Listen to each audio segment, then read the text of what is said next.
Hey everyone, Tony D and Little Joan here with a Screenwriter's Rant on Godzilla versus Kong. King Kong. I'm not sure, is this a sequel to the Samuel L. Jackson Kong movie?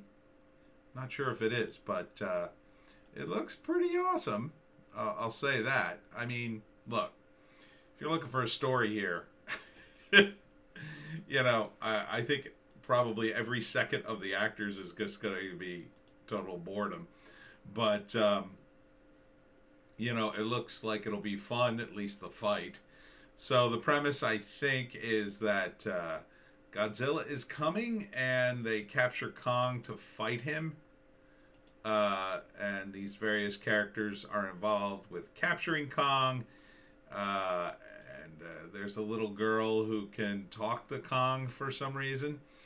And she made a little Kong doll, and this woman befriended the girl, and so that's how they're gonna instruct Kong to do stuff, I guess, and get him on the ship and get him calm enough. So, um, as you can see, there's always in Godzilla movies and Kong movies, there's always this shot, like of the general, like looking out, like, oh my god. And here is Godzilla sort of driving through the water like a shark, and his sort of fin thing crushing ships. Um, I mean, it looks cool. The fights look cool. I think it'll be worth the fight. I think it's kind of going to be like, oh man, just get to the damn fight. So here's Kong on the ship. This was part of the teaser trailer, and then Godzilla jumps up, and here's Godzilla climbing up a aircraft carrier and destroying everything. I mean, I gotta say, it looks pretty badass. It does, and Kong is just punching them, and they're fighting on the deck of the aircraft carrier. It looks pretty insane. Looks pretty insane. Again, not really a story. And here's Kong jumping off the aircraft carrier because he somehow senses that Godzilla is gonna breathe upwards and through the ship that he's on, so he jumps off. This is so like Hollywood, right? This looks like an actor is like, jump! There's an explosion happening. So, and various actors. I don't recognize. I think the one actor's from True Blood. I think he wasn't he the vampire, one of the vampires. Here he is. I guess this is Godzilla in I'm gonna guess like Tokyo, right? Because that's where he always ends up. Um, Maybe someplace else. And here's all the various, things about Godzilla. All the headlines. Somebody's been following him, and for some reason, still doesn't use an iPad. Um, and then I don't know. This woman somehow tracking it, and she comes to the conclusion that there was some sort of war between the the Godzillas and the apes back on the island where I guess Kong is from. So here he is fighting the dinosaurs. I'm not sure who he's fighting here.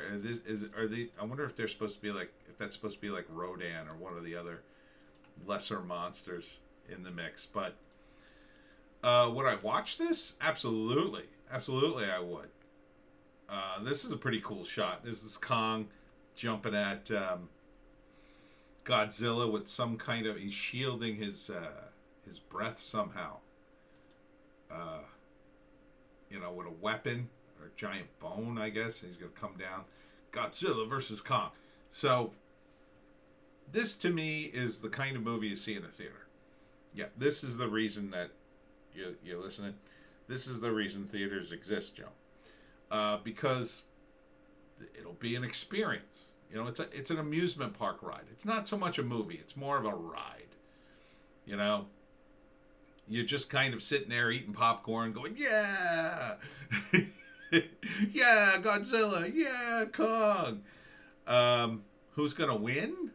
Well, I don't know. They're both such big franchises. if I had to pick by franchise, there's probably more Godzilla movies than Kong movies, but it sounds like Kong is the good guy in this. So maybe I give the edge to Kong. It's simply from a screenwriter standpoint because he would be the weaker of the two, seemingly. I guess Kong's deal is he's smarter and can use weapons, whereas Godzilla is a living weapon. So it's going to be the kind of thing where Kong outsmarts Godzilla. And Godzilla looks like the villain in this. He's just wantonly destructive. But Godzilla has been the good guy in movies too. And the problem with these monster movies is coming up with a powerful enough bad guy for Godzilla and or Kong to fight, so you can root for them so they can come back again. In the past, they always kind of end the movie in the sort of like, oh, Godzilla's going back to the ocean and that's it. This, I don't know how they're going to end it. Maybe one of them dies and then you see the next one being born or something. I could see that with Godzilla, right? So Godzilla dies, but like maybe that wasn't the real Godzilla, or there's more coming underneath the ocean. The eggs are hatching, kind of thing. So it opens up for a sequel. But it's usually not a riveting movie because from a screenwriter standpoint, it's hard to do anything other than sit back and watch the spectacular effects. And that's not really a story, It's not really a story that it's like watching. It's like a natural disaster movie, Godzilla comes in and wrecks everything, and in some way they drive him back into the ocean or kill him or whatever.